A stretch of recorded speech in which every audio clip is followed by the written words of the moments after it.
जो general elections हैं 2024 के, उनसे हम चंद ही दिनों की दूरी पे हैं। इलेक्शन की एक्सरसाइज हो जाएगी, एक इंपॉर्टेंट सियासी माइलस्टोन हम तय कर लेंगे, लेकिन इसके बाद की आगे की सूरत हाल में जो हमारे सामने एक सियासी और आईनी बहरान सर उठाए खड़ा है, उसकी नौयत क्या होगी, उसके खदोखाल क्या होंगे, प्रोग्राम के इस हिस्से में हम बात करेंगे और हम यहाँ पे ओपिनियन लेंगे मुल्क के टॉप लॉयर्स से भी। लेकिन वो कौन से अहम सवालात हैं जो इस वक्त हम अगर बात करें तो हमारी सियासी टेरेन के अंदर डिस्कस किए जा रहे हैं, जिसके बारे में लोग सवालात पूछ रहे हैं। सबसे पहला सवाल तो जी ये है कि पाकिस्तान तहरीके इंसाफ के आजाद उम्मीदवारों का मुस्तकबिल क्या होगा। इलेक्शन के नतीजे में जो लोग इलेक्ट होंगे, आजाद उम्मीदवारों के मुस्तकबिल का तयन अगर ना हुआ सलमान अकरम राजा साहब की पिटीशन के तहत, तो मार्च में होने वाले सेनेट इंतखाबात पर इसका क्या असर पड़ेगा। क्या आजाद उम्मीदवार अक्सरियत में आने के बाद अपनी हुकूमत बना सकते हैं, जैसे कि chief election commissioner of Pakistan कह रहे हैं। आइन के तहत इंतखाबात असेंबली की तहलील के 90 रोज में होना है, लेकिन हमारे पास अब ये मिसाल मौजूद है कि 90 रोज में इंतखाबात नहीं हुए हैं। तो क्या अब 90 रोज में इंतखाबात का ना होना, इसको कानूनी तौर पर कोई तहफ्फुज देना पड़ेगा आगे जाके, या ये ऑटोमेटिकली चूंकि एक प्रेसिडेंस बन गई है तो आगे भी बड़ा आसान होगा ये करना। निगरान हुकूमतों ने भी अपनी आईनी हदूद से तजावुज किया है। कानूनी तौर पे इसका रास्ता क्या अब रोकना जाना चाहिए है, या ये भी चूंकि एक प्रेसिडेंस बन गई है तो चले आगे चले, कोई आईनी तरमीम करनी होगी, ये अहम सवाल है। अगर मखलूत हुकूमत बनी तो फिर जो कानून साजी होगी, इसके लिए हुकूमत को जो चैलेंजेस होंगे वो क्या क्या होंगे। और नून लीग के मंशूर में यह शामिल है कि आइन के आर्टिकल 62-63 को अपनी असल शक्ल में बहाल करना है, तो ये क्या हो पाएगा और क्या ये हो सकेगा।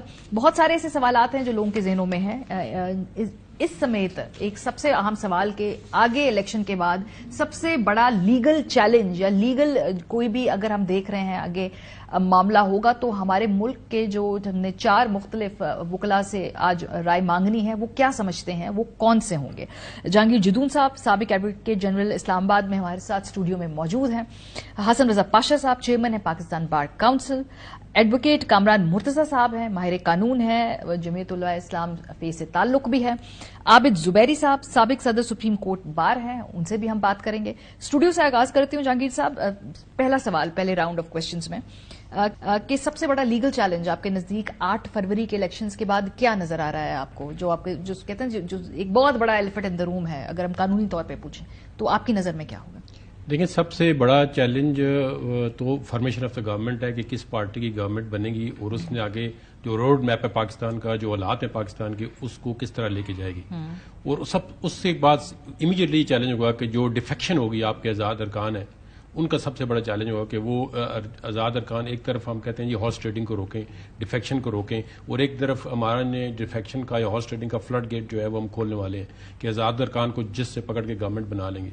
तो देखें, इस तरह मुझे लगता है कि अगर ये हालात चलते रहें तो पाकिस्तान को स्टेबिलिटी फिर नहीं मिलेगी। अगर आपने पाकिस्तान को स्टेबिलिटी देनी है तो फिर अपने आप को गिव एंड टेक करना पड़ेगा।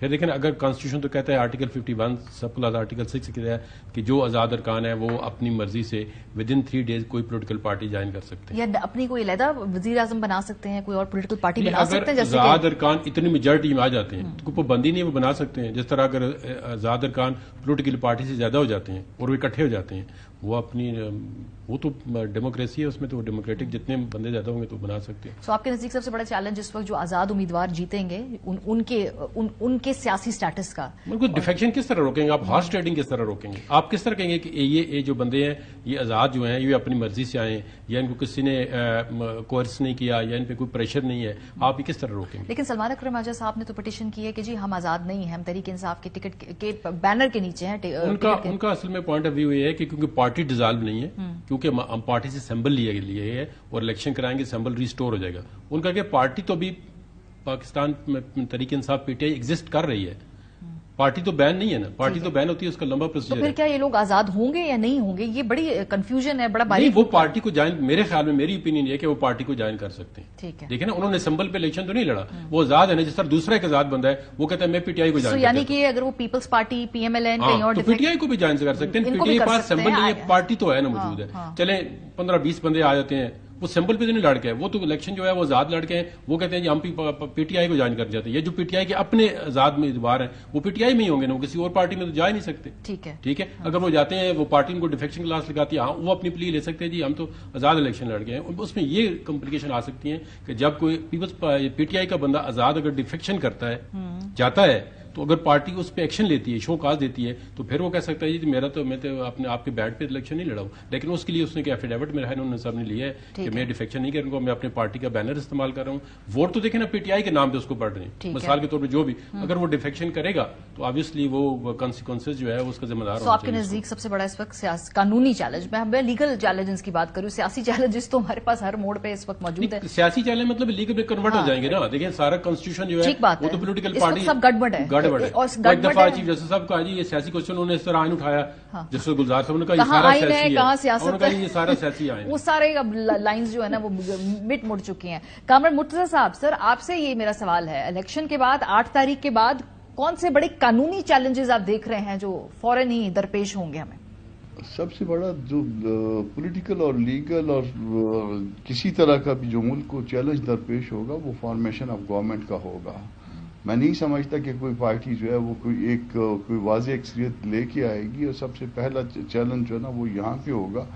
اور پھر اس کے نتیجے میں جو یہ آزاد لوگ ہیں، جو آزاد امیدوار ہیں، وہ کوئی یہاں گرے گا کوئی وہاں گرے گا، کیونکہ اس کے اوپر 63 آرٹیکل 63 جو ہے اپلائی نہیں کرے گا، 63A.